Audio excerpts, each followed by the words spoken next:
Hello friends, good morning. कैसे हैं?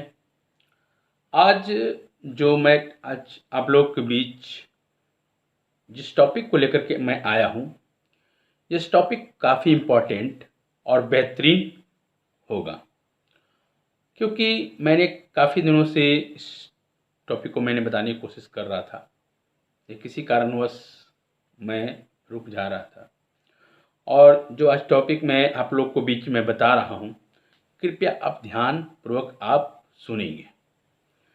ये इस टॉपिक को लेकर के जैसे ही मैंने कई सारे धर्मों पर बनाया था, तो आज मैं इस टॉपिक को लेकर के मैं आया हूँ इस्लाम धर्म पर।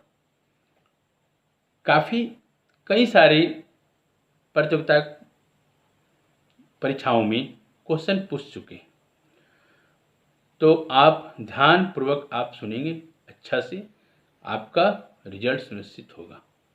कहीं से भी क्वेश्चन आएंगे आप बता देंगे। तो इस्लाम धर्म के बारे में मैं जितना जानता, मैं आपके बीच बताने की कोशिश कर रहा हूँ इस चैनल के माध्यम से।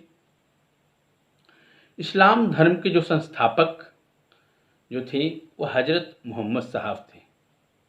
याद रखिएगा आप लोग, इस्लाम जो धर्म के जो संस्थापक थी वह हज़रत मोहम्मद साहब थी। और हज़रत मोहम्मद साहब का जो जन्म हुआ था वह 570 ईस्वी का मक्का में हुआ था। आप लोग याद रखिएगा, 570 ईस्वी में मक्का में हुआ था।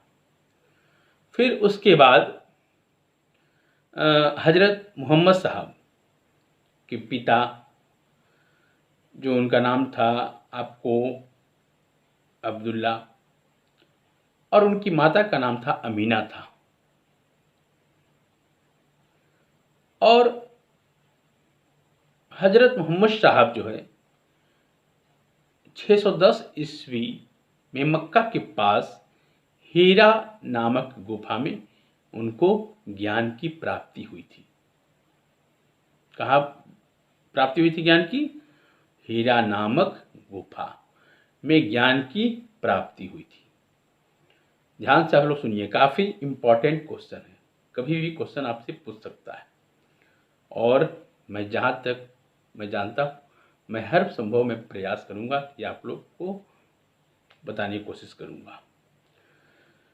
तो 24 सितंबर की बात है, 24 सितंबर 622 ईसा पूर्व को पैगंबर के मक्का से मदीना की यात्रा इस्लाम जगत में मुस्लिम संवत जो बोलते हम लोग हैं, उसको हिजरी संवत के नाम से भी जाना जाता है। और मोहम्मद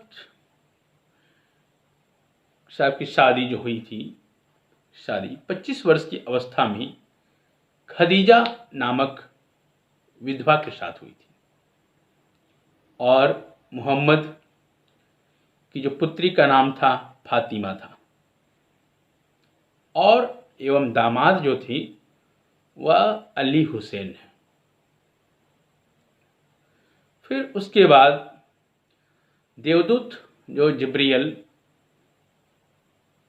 ने पैगंबर मोहम्मद साहब को कुरान अरबी भाषा में संप्रेषित की।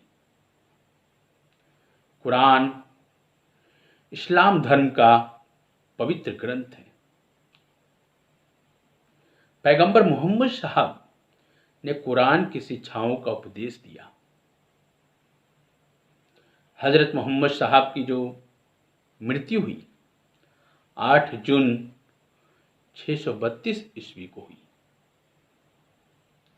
इन्हें मदीना में दफनाया गया। मोहम्मद साहब की जो मृत्यु हुई, मृत्यु के बाद इस्लाम सुन्नी तथा शिया नामक दो पंथों में विभाजित हो गया। सुन्नी किन्हें कहते हैं जानते हैं आप? सुन्नी हम लोग उन्हें कहते हैं जो सुन्ना में विश्वास करते हैं। सुन्ना का मतलब क्या जानते हैं? पैगंबर मोहम्मद साहब के कथनों तथा कार्यों का उसमें विवरण है। और शिया अली की शिक्षाओं में विश्वास करते हैं तथा उन्हें मोहम्मद साहब का न्याय संबद्ध उत्तराधिकारी मानते हैं। अली मोहम्मद साहब की जानते कौन थे? दामाद थे। अली की सन 661 ईस्वी में हत्या कर दी गई और अली के जो पुत्र हुसैन की हत्या 680 ईसा पूर्व में करबला इराक नामक स्थान पर कर दी गई। इन दोनों को हत्या ने शिया को निश्चित मत का रूप दे दिया। पैगंबर मोहम्मद साहब जो थे, साहब उत्तराधिकारी खलीफा कहलाए और इस्लाम जगत में खलीफा पद जो है 1924 ईस्वी तक रहा, 1924 तक रहा। 1924 ईस्वी में इसे तुर्की के शासक मुस्तफा के कमाल पाशा ने समाप्त कर दिया। इब्न इशाक ने सर्वप्रथम पैगंबर साहब का जीवन चरित्र लिखा। पैगंबर मोहम्मद साहब जो थे, पैगंबर मोहम्मद साहब पैगंबर के जन्मदिन ईद ए मिलाद उन नबी पर्व मनाया जाता है। इसलिए मैं बोलना चाहता हूँ, आप लोग ध्यान पूर्वक से आप लोग सुनिए। काफ़ी इम्पोर्टेंट चैप्टर है इस्लाम धर्म।